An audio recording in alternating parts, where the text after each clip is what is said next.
돈이 최고의 가치를 가지는 자본주의 세상. 그래서 우리 모두는 부자가 되고 싶습니다. 하지만 모두 부자가 될 수는 없습니다. 오히려 섣불리 덤볐다가 하루아침에 거리에 나앉기 십상입니다. Went into a factory without knowing what not to touch. You'd soon be without fingers, without arms. So you have to be careful.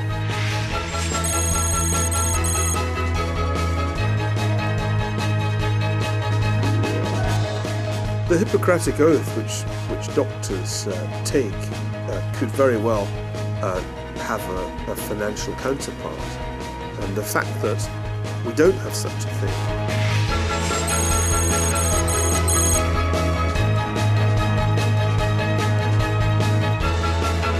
부모님들은 그렇지 않은 상황에서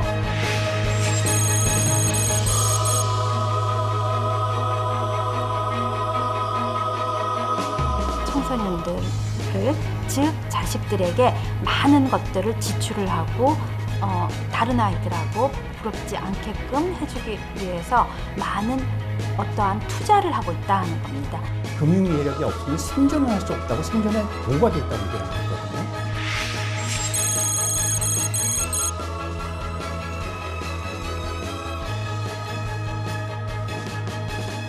궁금하지 않으십니까?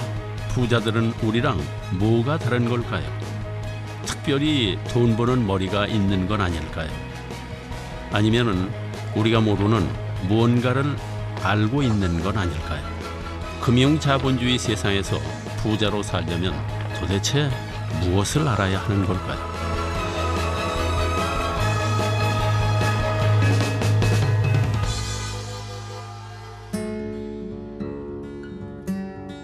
자, 그럼 30년 전으로 돌아가 제 얘기부터 시작해 보도록 하겠습니다. 30년 전 저는 꿈의 직장 은행에 취직했습니다. 처음 고객과 만나는 순간 얼마나 긴장을 했는지 지금도 잊혀지지가 않습니다.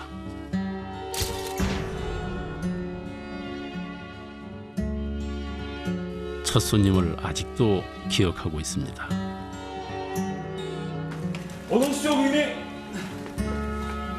고맙습니다. 감사합니다. 돈 3,000원과 통장. 그때는 그랬습니다. 우리들 대부분은 티끌 모아 태산, 저축만이 살 길이라는 생각으로 살았습니다. 안 먹고 안 쓰고 모으면 언젠가는 잘 살 날이 올 거라 이렇게 믿었죠. 거기야 그때는 한 푼 두 푼 이자 붙는 재미가 꽤 쏠쏠했습니다. 고금리 시대였으니까요. 그렇게 열심히 일하고 모아서 산업을 일으키고 열심히 수출한 결과 90년대에는 세계 시장에서 우리 경제의 비중이 크게 확대됐습니다.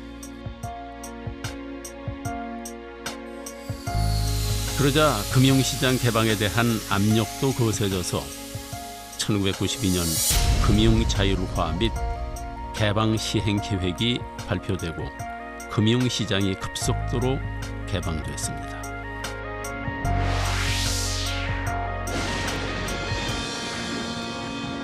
물밀듯이 밀려들어오는 외국 자본과 선진 금융회사들의 휘황찬란한 금융상품을 보면서 저는 깨달았습니다. 그래, 저축만이 살 길이 아니구나.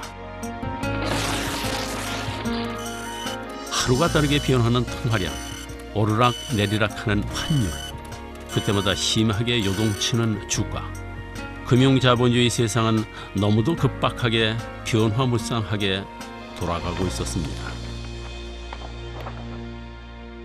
2002년 저는 20년 차 은행원이 됐습니다. 솔직히 고백하건대 저도 남들처럼 잘 살고 싶은 평범한 직장인이었죠.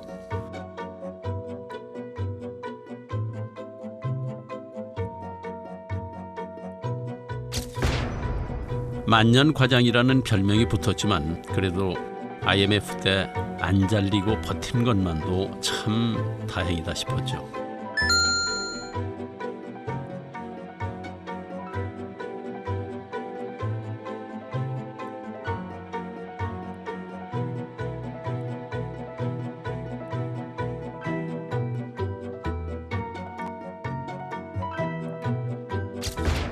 운이 아주 좋은 날입니다.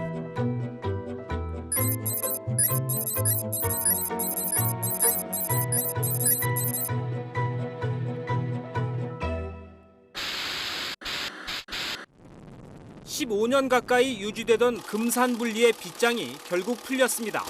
금융지주회사 사실 이렇게 은행에서 펀드와 산업자본의 보험을 은행지주회사 팔고 지분 소유 신용카드 비율을 발급까지 할 수 있게 된 4%에서 것은 9%로 늘렸습니다. 2000년에 제정된 사모펀드가 금융지주회사법 산업자본으로 간주되는 덕분이었습니다. 산업자본 출자 비율 10% 이 법은 한 해 전인 1999년 미국에서 제정된 금융서비스 현대화법에 영향을 받은 것입니다.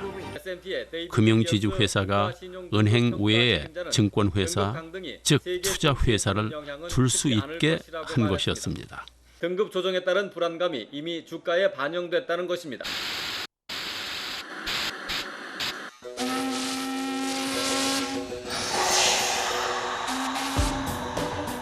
이를 두고 세계 금융의 황제라 불리는 조지 소로스는 유조선의 칸막이가 열린 것과 같다 이렇게 말했습니다.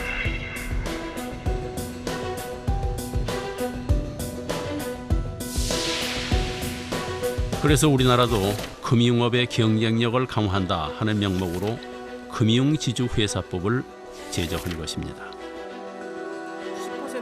은행들은 기다렸다는 듯이 저마다 투자은행을 설립했습니다. 그리고 고객들에게 저축보다 투자를 하라 이렇게 설득하기 시작했습니다. 물론 2002년 이후로 시작된 저금리 시대도 한몫 단단히 했습니다. 예금이나 적금으로 받을 수 있는 이자가 물가 상승률을 따라가지 못하니 투자가 최고라는 말이 사람들의 귀를 솔깃하게 만든 것이죠.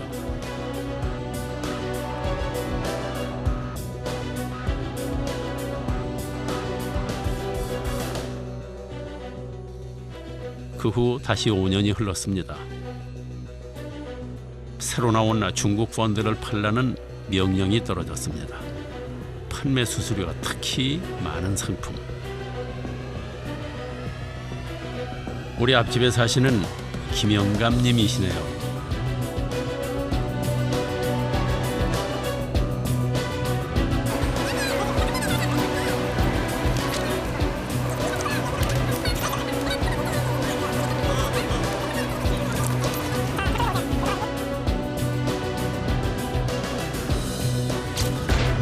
나는 그날 꼬박 30년을 넘게 모은 김영감님의 예금을 헐어 중국 펀드를 사들였습니다.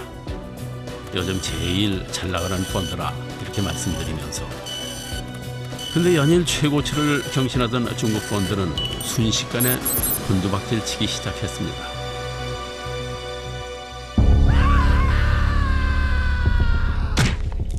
할아버지는 평생 모은 재산을 거의 다 잃었습니다.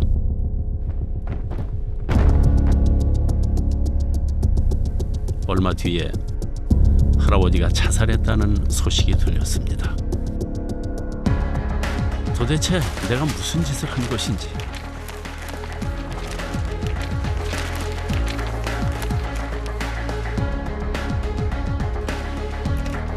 그저 은행에서 시킨 대로 한 것뿐이라고. 먹고 살려니 어쩔 수 없는 일이었다고 변명하고 싶었습니다. 하지만 이건 아니다 하는 생각이 들었습니다. 어쩌면 부자가 되기에 우리는 너무도 순진한지도 모릅니다. 은행에 어떤 비밀이 감춰져 있는지 너무도 모르고 있습니다.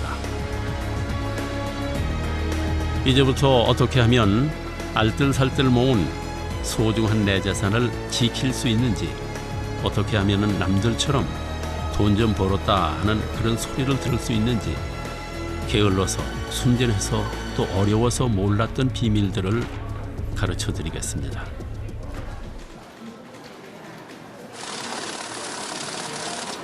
자, 그럼 먼저 은행의 비밀입니다. 자, 먼저 생각해 보십시오.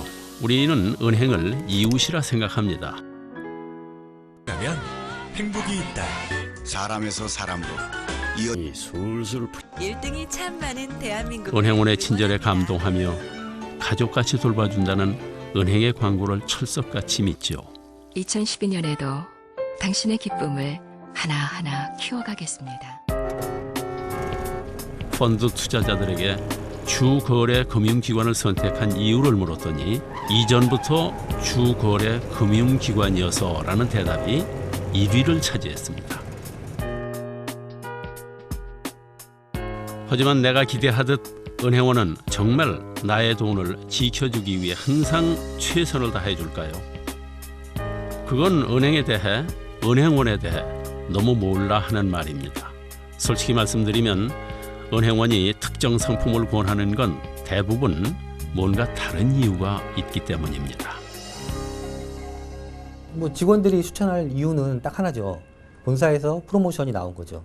이 상품을 판매하라고.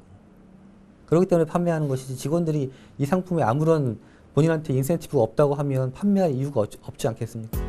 사실은 당연한 일입니다. 은행은 이익을 목적으로 하는 기업입니다. 그런데 어떻게 고객의 이익만을 우선으로 하겠습니까? 나를 위해서 추천해 주는구나 라고 생각하시기 전에, 지금 은행이나 증권사에서 이 상품을 많이 팔려고 하는구나. 그래서 내가 원하는 상품인지 아닌지를 일단 판단을 해보시고 원하는 상품일 때만 가입하시는 게 자신의 돈을 지킬 수 있는 방법이라고 생각합니다.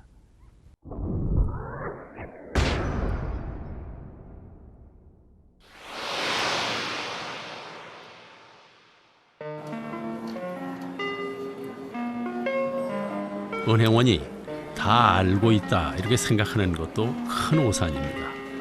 상품 종류가 너무 많아서 사실 다 알려고 해도 알 수가 없는 것입니다. 금융투자협회 발표에 따르면 7월 12일 현재 국내 펀드 수는 14개, 세계 1위 수준입니다. 금융 전문가들도 모르는 상품이 판매가 되고 있는데 지점에서 판매하는 직원들이 그 상품을 안다는 건 불가능하죠. 금융기관의 본사에서 내려준 공문 가지고 판매하고 있다고 봐야겠죠. 삼성전자와 금융은행에 투자하는 것으로 이렇게 설명을 하고 년 수익률은 12%다. 이 정도로만 설명을 했는데 나중에 2년 후에 리먼 브라더스 사태가 생기니까 이 상품이 삼성전자에 투자한 게 아니고 리먼 브라더스에 투자한 거다. 모든 상품은 장단점이 있게 마련입니다. 그러니 그 상품의 수익성뿐 아니라 얼마나 위험한 상품인지에 대한 설명도 반드시 들어야 합니다. 내가 가입한 상품에 대해서 정확하게 이해를 하고서 그 상품을 가입했을 경우에 완전 판매입니다. 다 알고서 가입을 하는 거죠. 좋은 점, 나쁜 점을. 이런 것들을 모르고 가입하는 경우가 이제 불완전 판매라고 보시면 될 겁니다. 근데 대부분의 경우에는 안 좋은 점은 대충 넘어가고 좋은 점만 얘기를 하거든요.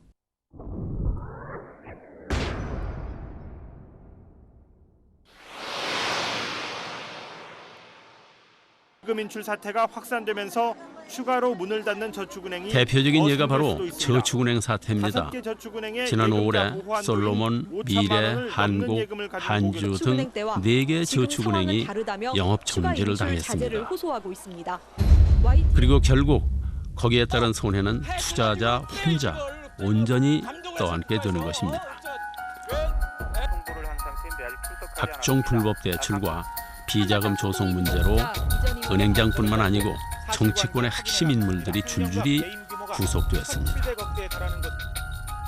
이는 2001년 상호신용금고가 저축은행이라는 이름을 얻게 되면서 시작된 탐욕의 결과입니다. 하루아침에 상호 신용금고가 저축은행으로 환골탈태한 것이죠. 물론 저축은행으로 표기함으로써 국민들이 제1금융권의 은행과 착각하기 쉽다는 우려가 있었습니다.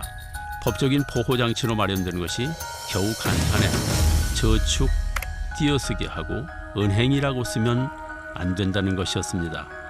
하지만 솔직히 무지한 우리는 똑같은 은행인 줄 알았습니다. 원래는 이제 신용금고잖아요. 쉽게 말하면 이제 사금고, 그러니까 새마을금고와 같은 작은 금융회사에 불과한 건데 은행이란 이름을 붙여주니까 사람들이 은행하고 혼동을 많이 일으켜서 많은 돈을 맡겨도 큰 문제가 없을 거다라고 착각을 많이 했던 것 같습니다. 게다가 이자도 많이 준다는데 누가 마다하겠습니까? 특히 문제가 됐던 것은 후순위 채권이었습니다. 그럼 도대체 후순위 채권이란 무엇일까요?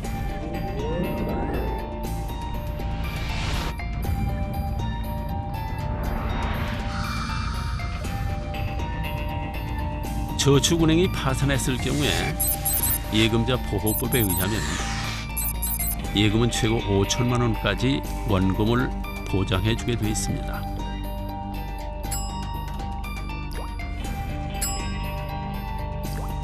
그러나 후순위 채권은 말 그대로 후순위, 즉 모든 부채를 다 갚은 다음에나 주겠다는 말입니다.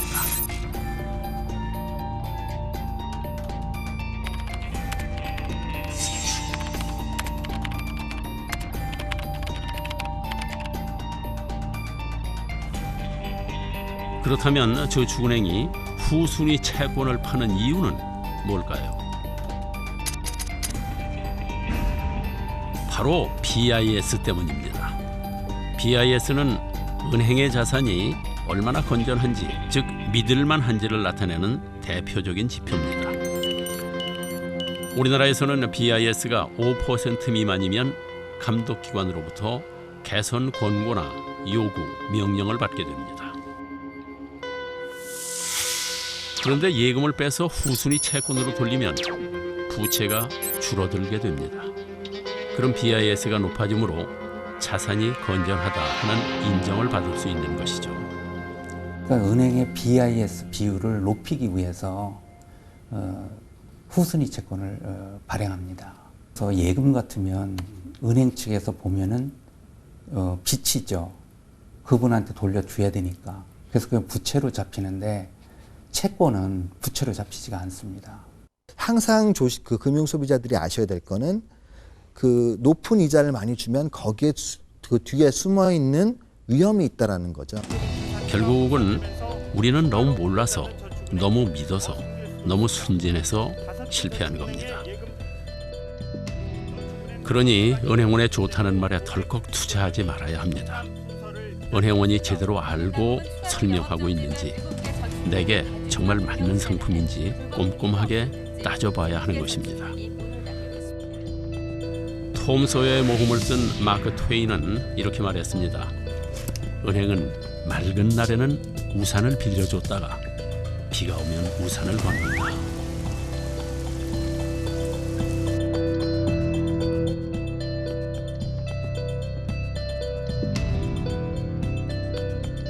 비 오는 날 우산을 뺏지 않겠다. 은행쟁이 바뀔 때마다 의뢰하는 말입니다.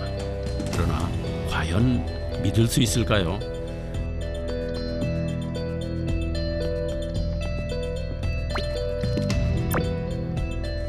나를 가족처럼 생각해준다는 은행의 거짓말. 이제 무조건 믿으시면 절대 안 됩니다.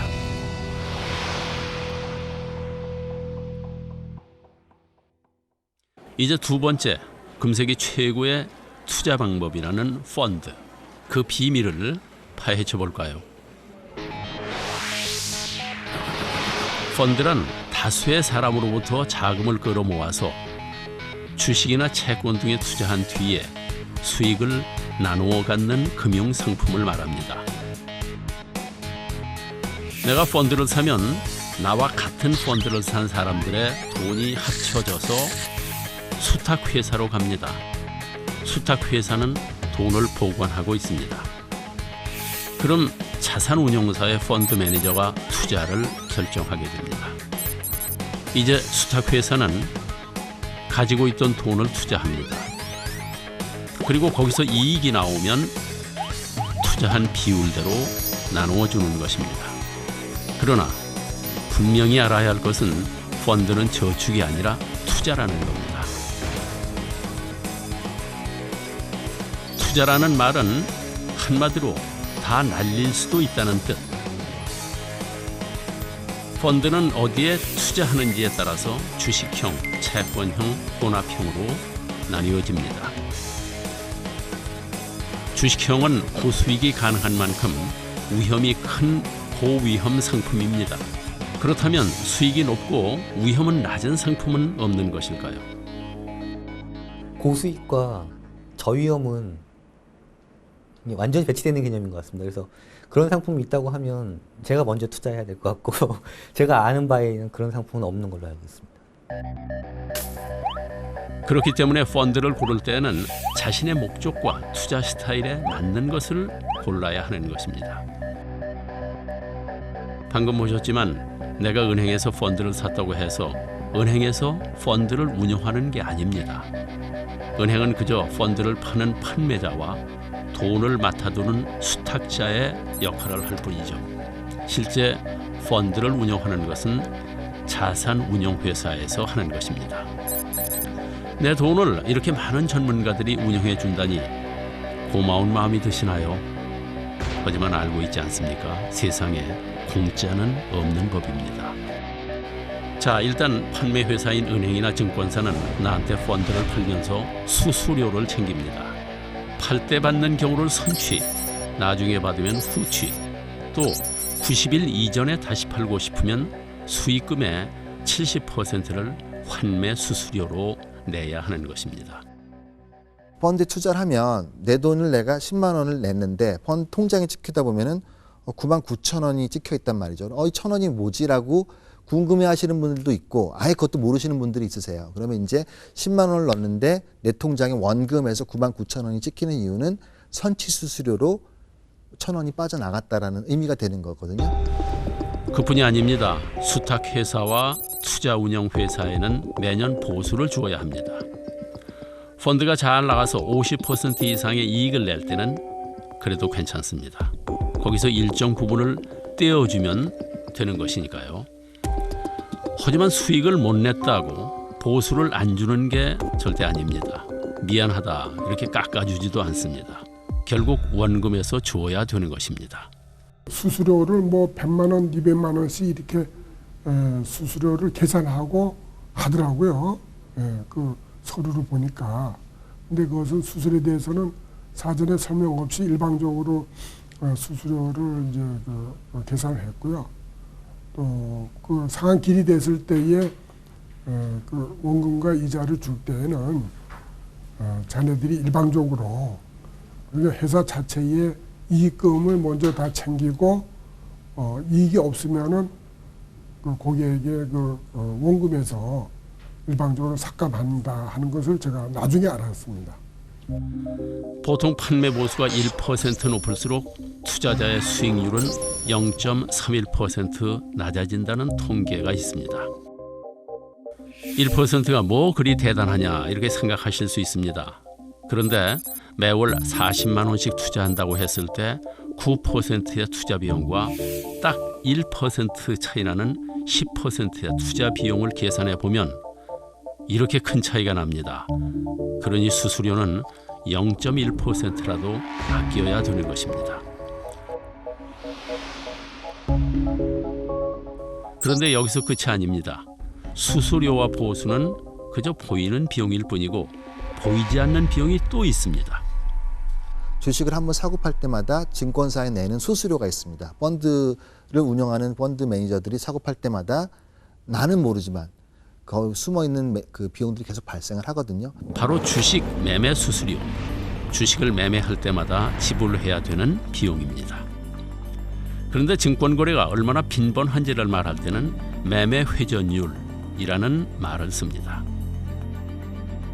매매 회전율이란 고객의 돈으로 주식을 샀다가 다시 돈으로 판매하는 것을 말합니다. 이렇게 한 바퀴 도는 것을 회전율 100%라고 합니다. 자산운용회사가 우리가 모아준 100억 펀드로 주식을 다 샀다가 그대로 다 팔면 매매 회전율은 100%입니다. 미국은 평균 100%입니다. 그럼 두 바퀴를 돌리면 200%, 미국에서는 이 정도만 돼도 깜짝 놀란다고 합니다.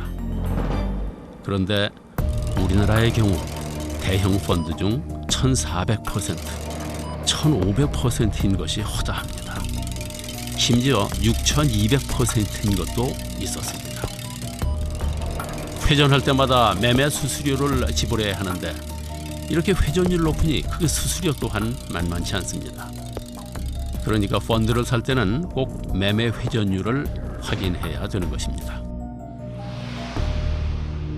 주식이나 채권을 사고 팔 때 거래 비용이 발생을 하는데 많이 회전율이 높다라는 건 많이 사고 팔았기 때문에 투자자들이 모르고는 있지만 지불해야 되는 비용들은 많아진다는 거거든요. 자, 그럼 이쯤에서 궁금해집니다. 도대체 어떤 펀드를 골라야 할까요? 우리의 목표는 손실은 최소로 줄이고 이익은 최대로 키우는 것. 종류도 많고 이름도 하도 길고 복잡해서 모르겠다고요. 다행히 펀드의 이름은 일정한 형식이 있습니다. 자, 그럼 어떻게 읽어야 되는지 알아보겠습니다. 제일 앞에는 자산운용사가 나오고 그 다음은 투자 전략이 나옵니다. 다음은 주로 어디에 투자하는지 쓰여 있고 그 다음엔 시리즈 번호를 씁니다. 4라고 쓰면 네 번째 시리즈, 1이라고 쓰면 첫 번째 시리즈를 뜻합니다. 시리즈 번호가 높다는 것은 나름 잘 나가는 펀드를 의미합니다. 그리고 마지막으로 수수료 체계를 표시하는 것입니다. A는 선취, B는 후취, C는 둘 다 없는 경우입니다. 정말 길고 복잡하죠. 그래도 펀드에 가입할 땐 먼저 이름을 보십시오. 어디에 운용하고 무엇에 투자되고 또 수수료는 어떻게 내는 것인지 다 확인해 봐야 합니다. 주의해야 할 것은 또 있습니다. 바로 수익률인데요. 펀드 가입할 때 판매자가 제시하는 수익률은 다 과거의 데이터입니다. 앞으로 어떻게 될지는 아무도 모릅니다. 지금 제일 잘 나가는 펀드라는 건 이미 꼭대기에 와 있다는 것.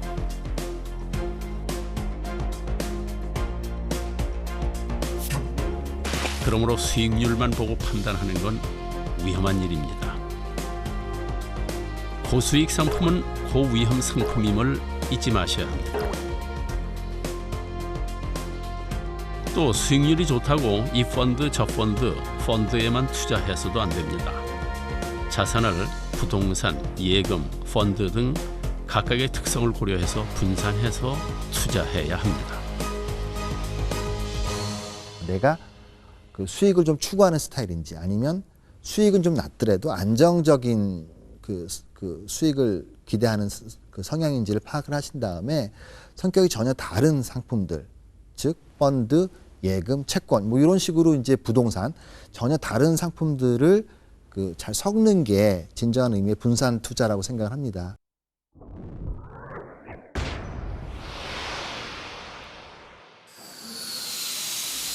다음은 보험입니다. 보험이란 위험 관리를 위한 비용입니다.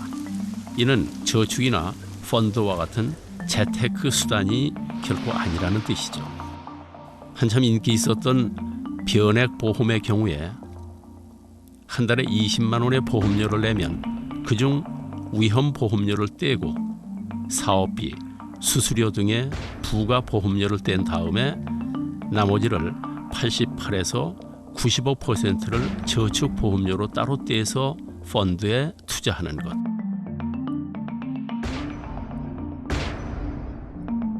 그리고 수익이 나면 그것을 연금 형태로 돌려주는 보험입니다. 근데 지난 4월 K 컨슈머 리포트는 우리나라 변액연금 상품 60개를 비교한 결과 대부분의 상품의 실효 수익률이 지난 10년 동안의 물가 상승률 3.19%에 미치지 못한다 이렇게 발표했습니다. 그 후에 변액연금 보험의 가입률이 뚝 떨어졌다는데 보험을 갖다가 저축이라는 생각을 하시면서 보장성 보험에 가입을 하게 되면 굉장히 금전적으로 손실도 많이 가고 또 내가 원하는 저축의 효과도 별로 없습니다. 한마디로 보험은 펀드 같은 투자 상품이 아니라는 겁니다. 그러니까 차라리 보험금이 낮은 보장성 보험에 가입하고 나머지 돈은 투자로 불리는 것이 더 나은 선택이다 이렇게 말씀드릴 수 있습니다. 보험에 가입할 때 또 한 가지 잊지 말아야 할 것은 바로 수수료와 사업비입니다. 변액보험의 경우 평균 10% 정도입니다. 그런데 그중 상당한 비용이 대형 보험 대리점에 집기를 사주는 비용이나 과다한 광고비 등으로 낭비되고 있다고 합니다. 에렉트 보상 서비스는 소비자들은 저렇게 좋은 상품이 있어라고 가입을 하는데 실질적으로는 그런 굉장히 그 치명적인 비용에 대한 얘기는 안 하고 넘어간다는 거죠. 그렇다면 어떻게 하면 좋은 보험을 고를 수 있을까요? 목표는 최소의 비용으로 최대의 보장을 받는 것. 물론 나의 모든 욕구를 충족시켜주는 완벽한 상품은 없습니다. 그러니 먼저 내 목적에 맞는 상품인지 아닌지 꼼꼼히 따져야 합니다. 보험은 크게 정액 보장 상품과 실손 보장 상품이 있습니다. 정액 보장 상품은 중복 보상이 되고 실손 보장 상품은 비례 보상이 되는 것입니다. 무슨 말인지 모르시겠죠? 자, 쉽게 설명해 보겠습니다. 예를 들어서 정액 보장 상품으로 1억짜리 암보험을 3개 든 뒤에 암에 걸렸다면 중복 보상이 되기 때문에 각각 1억씩 3억을 받을 수 있습니다. 하지만 실손 보장 상품은 말 그대로 실제 일어난 손실에 비례해서 보상해주는 상품. 보험을 3개 들어서도 손해액을 나누어서 지급하기 때문에 내가 받을 수 있는 돈은 딱 1억뿐입니다. 자, 그러니까 간단합니다. 생명보험회사에서 들든 손해보험회사에서 들든 아무 상관없습니다. 일단 정액 보장 상품인지 실손 보장 상품인지 확인해 보십시오. 그리고 실손 보장 상품은 중복 보장이 안 되니까 하나만 들면 됩니다. 여러분 같은 분들도 건강검진이나 또 묻지도 따지지도 않는다는 상품은 더 조심해야 합니다. 효도하라 하는 말에도 흔들리지 마십시오. 또 광고와 약관의 보장 내용이 크게 다른 것도 많기 때문에 정말 주의해야 합니다. 보험 상품의 경우에는 판매할 때는 뭐 조금만 문제가 있으면 보험금 지급할 것처럼 그렇게 판매하지만 실제 보험 사고 발생을 하면 굉장히 복잡한 약관을 들고 와서 여기 때문에 안 된다, 이것 때문에 안 된다 이렇게 해서 거부하는 것이 문제입니다. 그러니 보험에 가입할 때는 꼭 약관을 확인해야 하는 것입니다. 자, 이제 마지막 파생 상품에 대해 알아보도록 하겠습니다. 먼저 파생 상품이란 과연 무엇일까요? 이건 사과입니다. 그런데 이 사과로 새로운 물건을 만들어내면 그게 바로 파생 상품인 것입니다. 파생 상품의 종류에는 선도 계약, 선물, 옵션, 수합이 있습니다. 하도 어려워서 다 설명할 수도 설명해도 알아들을 수도 없습니다. 그래서 우선 가장 쉬운 선물만 설명해 보겠습니다. 농부가 사과 농사를 짓는데 사실 농부도 농사가 잘 될지 어떨지 잘 모릅니다. 그런데 한 업자가 개당 100원을 보장해 준다 이렇게 제안합니다.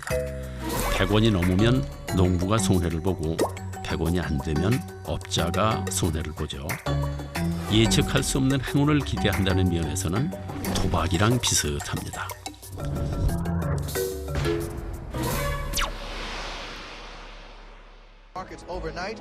파생 상품은 실제로 지난 2008년에 발생한 미국 금융위기의 주범으로 꼽히고 있는 것입니다. 어떻게 된 일일까요?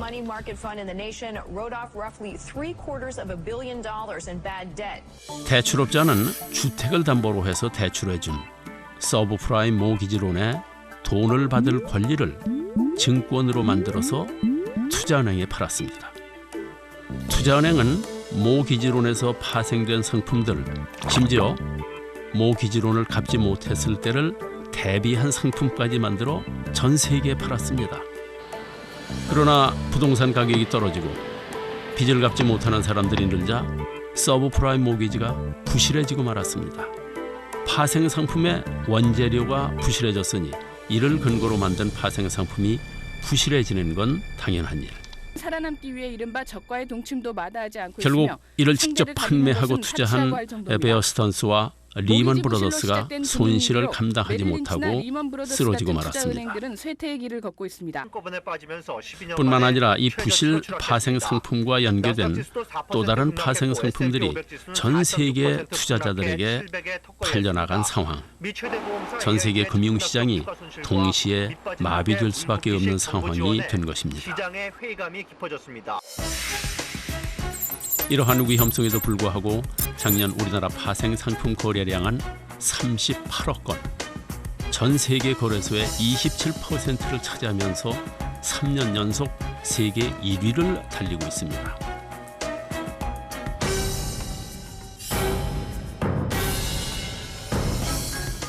파생 상품은 썩은 사과를 성한 사과와 섞어 파는 것과 똑같습니다. 그러니 일확천금의 망상은 지금 당장 버려야 합니다. 자, 어떻습니까? 왜 이제껏 몰랐나 싶으시죠? 금쪽 같은 내 돈을 어떻게 그렇게 아무 생각 없이 맡겼나 후회도 되실 겁니다. 그런데 들을수록 머리는 더 아파지고 돈 벌 자신이 더 없어진다는 분들도 계실 겁니다. 이쯤 되면은 정말 돈 잘 버는 사람들은 특별한 재주가 있는 건 아닐까 하는 생각도 드실 겁니다. 돈 잘 버는 특별한 재주, 정말 그런 게 있는 것일까요? 있습니다. FQ, 바로 금융지능입니다. 처음 듣는 말이죠. 금융지능이란 도대체 뭘까요?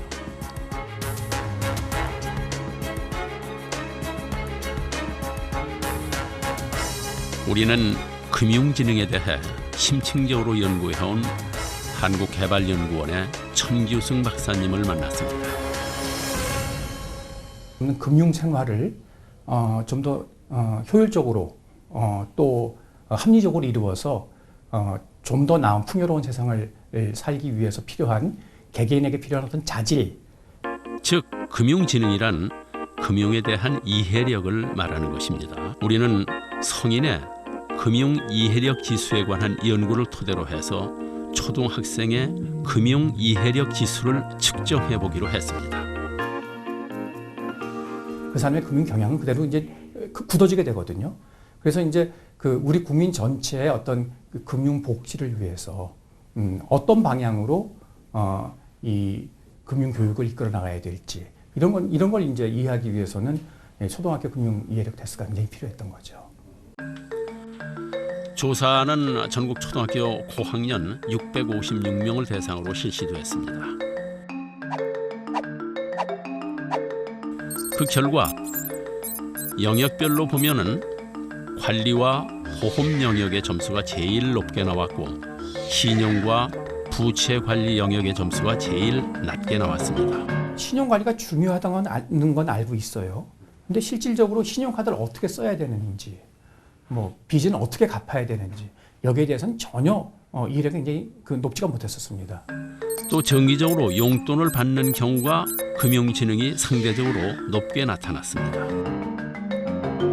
용돈을 정기적으로 주고 그리고 용돈 관리를 하는 아이들은 이해도가 굉장히 높습니다.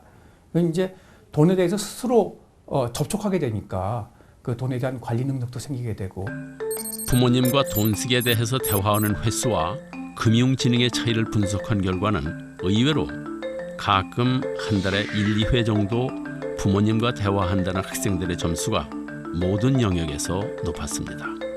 오히려 자주 대화한다는 경우가 더 낮은 점수를 받은 것은 가정에서의 돈 쓰기 교육이 잔소리에 그치고 있다는 뜻입니다. 부모들 교육이 안 되어 있기 때문에 가정교육이 이루어지지 못하는 거죠. 부모들이 우리 아이들한테 뭘 교육해야 되는지, 어떤 이야기를 하면 안 되는지.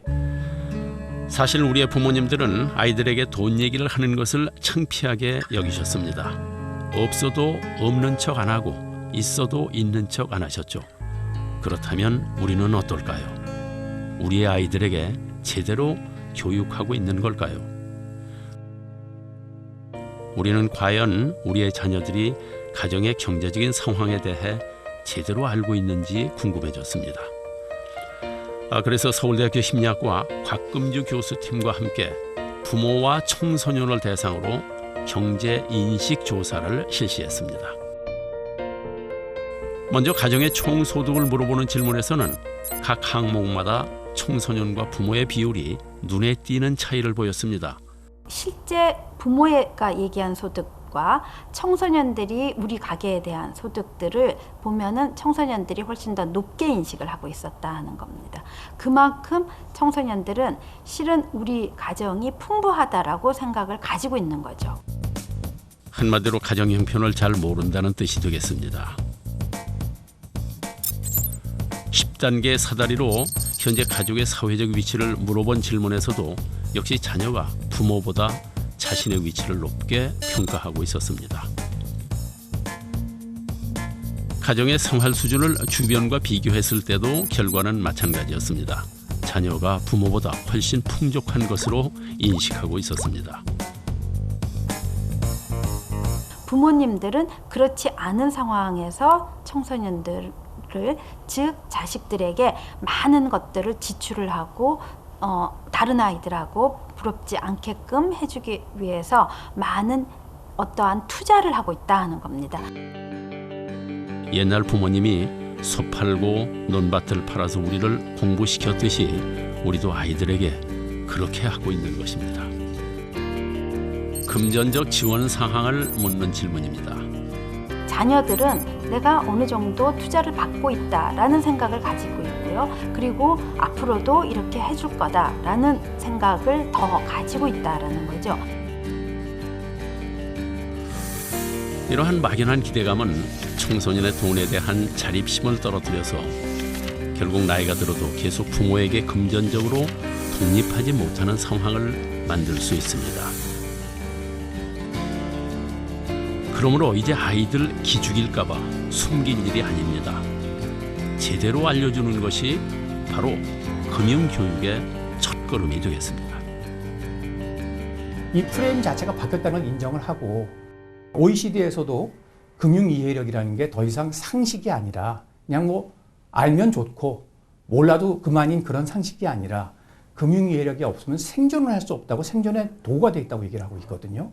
그러니까 돈에 대해서 터부시하지 말고 돈 밝히면 안 돼. 공부만 해야 되고 너는 돈에 대해서 나중에 알아도 돼라고 하시지 마시고 그러니까 돈이라는 건 나쁜 게 아니고 행복하게 살기 위한 수단이라는 거. 그렇기 위해서 금융을 알아야 되고 개인이나 가계의 금융 의사결정은 개개인이 지닌 금융 이해력에 의해 좌우되는 것입니다. 이는 청소년기의 학교와 가정, 사회에서 이루어지는 금융교육의 깊이와 넓이에 비례하게 되어 있습니다. 이제 금융에 관한 지식과 활용 능력이 빈부격차의 차이를 가져오게 될 것은 분명한 사실입니다. 그러므로 금융 이해력은 우리가 갖춰야 할 필수 능력입니다.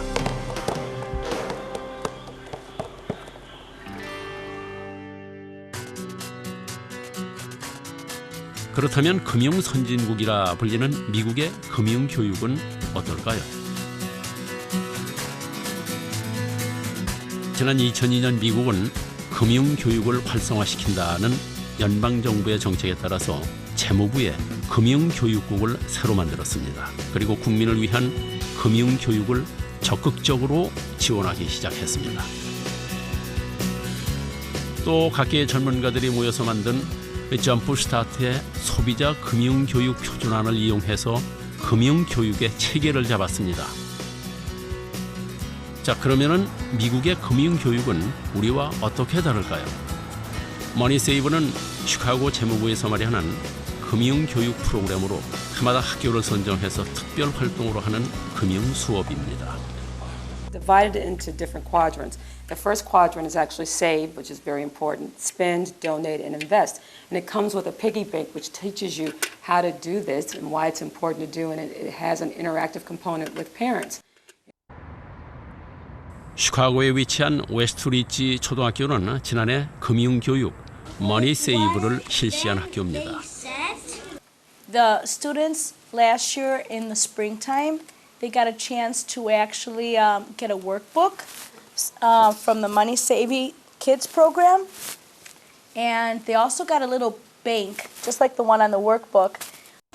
저축만이 아닌 소비하고 기부하고 투자하는 방법과 습관을 어렸을 때부터 교육시킨다는 것.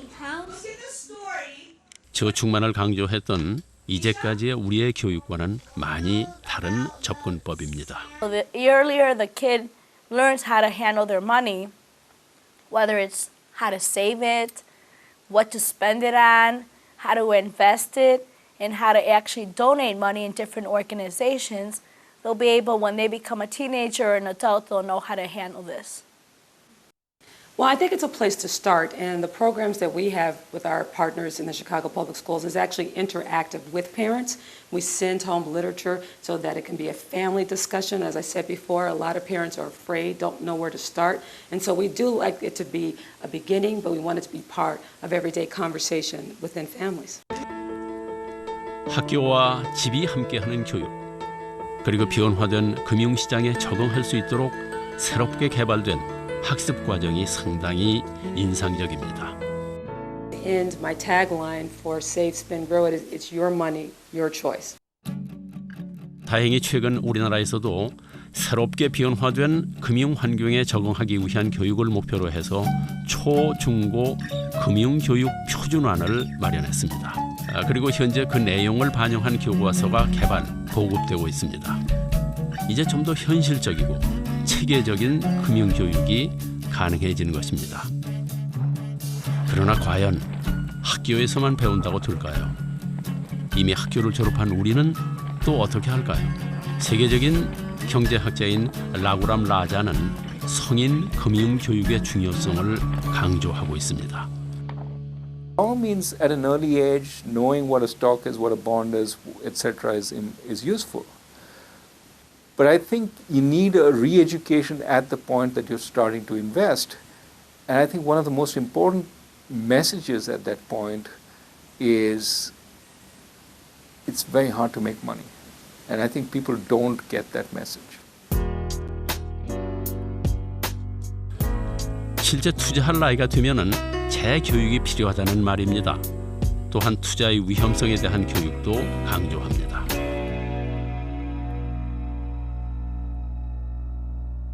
And unfortunately, in a financial frenzy, people think there are very easy ways of making money because they hear it from the hairdresser, they hear it from their storekeeper. Just put some money in this and it will double your money. That's when you have to start being very scared. If you went into a factory without knowing what not to touch, you'd soon be without fingers, without arms. So you have to be careful. 자, 그러나 하루가 다르게 변화하는 금융시장과 매일 쏟아져 나오는 상품들을 분석하는 것은 만만치 않은 일입니다. 또 그랬다 하더라도 투자에는 언제나 위험이 도사리고 있습니다. 자, 그렇다면 어떻게 해야 할까요? 나의 수입과 지출을 고려해서 내 인생 전반에 걸친 맞춤형 상담을 해주고 금융상품의 장단점을 분석해서 진심으로 조언해주는 전문가가 있으면 좋지 않을까요? 물론 우리나라도 금융 자문을 하는 사람들은 많이 있습니다. 보험 상품 판매원이나 은행에 소속된 금융 자문들이죠. 그런데 정말 그들이 나를 위한 조언을 해줄 수 있을까요? 여러 가지 그 금융 상품 추천에 있어서 본인들이 고객의 최선의 이익을 위한다기보다는 아무래도 판매 보수가 높은 그런 쪽의 어떤 자문이 이루어지는 그러한 불공정 거래의 우려가 굉장히 큽니다. 그래서 금융회사에 소속되지 않은 독립적인 상담사가 필요합니다. 바로 독립재무상담사 말입니다.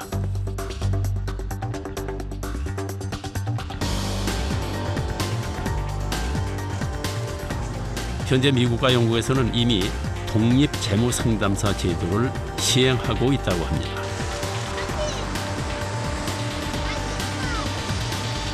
In relation to, IFAs are they're salesmen, but they're also meant to be advisors. So they're meant to be in a client relationship with them as the expert.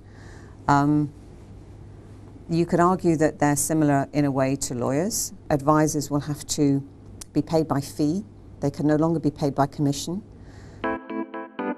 바로 이 점이 다른 점인데요.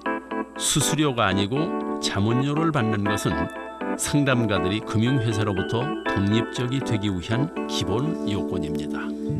물론 전문성을 입증할 수 있는 자격증 제도와 상담가들이 자신의 의무를 충실히 이행하고 있는지를 살펴볼 수 있는 규제 장치가 꼭 필요한 것입니다. They have to say that they're either independent, in other words, they sell all products from all providers, or that they're restricted. They either sell only a few products and or they sell those products from a few number of providers. Again, so the customer can be clear as to whether they're receiving good advice in their interests or whether they're receiving a product which the salesmen have been paid to sell them. 물론 우리가 금융교육을 통해 알고 있는 지식들은 독립재정상담사를 고르고 또 그가 자신의 일을 제대로 하고 있는지를 파악할 수 있게 해줄 것입니다. 금융자본주의 세상에서 이제 우리는 투자자가 아니라 소비자라고 불립니다. 금융도 일반 상품처럼 국민 대다수가 이용하는 상품이 됐다 하는 얘기죠. 지금은 일반인들이 가까운 금융기관 지점에 가서 언제든지 금융상품을 구매할 수 있는 시대가 됐고 이런 분들을 그대로 그냥 투자자 개념으로 두면 이분들을 보호할 수가 없기 때문에 금융 소비자라는 개념을 사용을 해서 보호해야 할 대상으로 보아야 한다. 정부는 지난 7월에 금융 소비자 보호에 관한 법률 제정안을 국회에 제출했습니다. 이 법률은 모든 금융상품 판매에 관해서 6대 판매 행위 규제 원칙과 건전한 금융상품 자문업을 육성한다 하는 내용을 포함하고 있습니다. 금융소비자 보호에 관한 법률에서 금융상품 자문업자에게 독립성 요건을 일정 부분 부과하고 있습니다.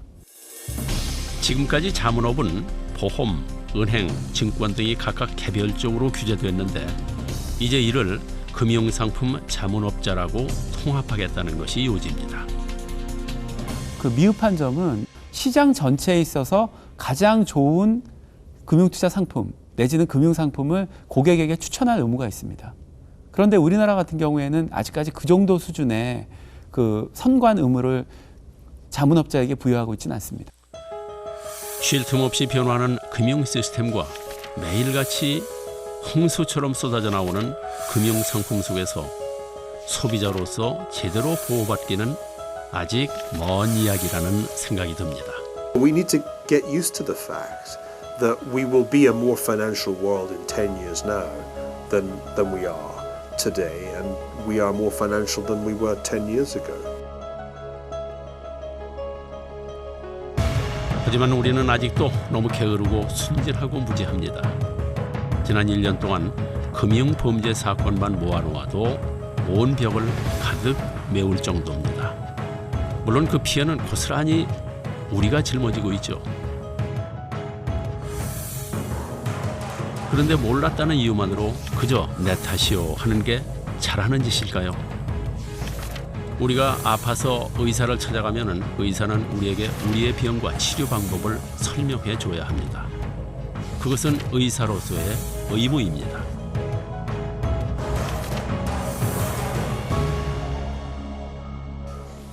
Well, there are many people today who suspect that there is absolutely nothing in the way of ethics in the financial world, and that the people in banks or in hedge funds are amoral and focused exclusively on making money by any means possible. The Hippocratic Oath, which doctors take, could very well have a financial counterpart, and the fact that we don't have such a thing, we don't have a formal oath by people who become bankers, may be a problem. 그러므로 당당히 요구하셔도 됩니다. 제대로 설명해달라고. 모르겠으니 다시 설명해달라고. 이 상품이 얼마나 위험한 상품인지 확실하게 말해달라고.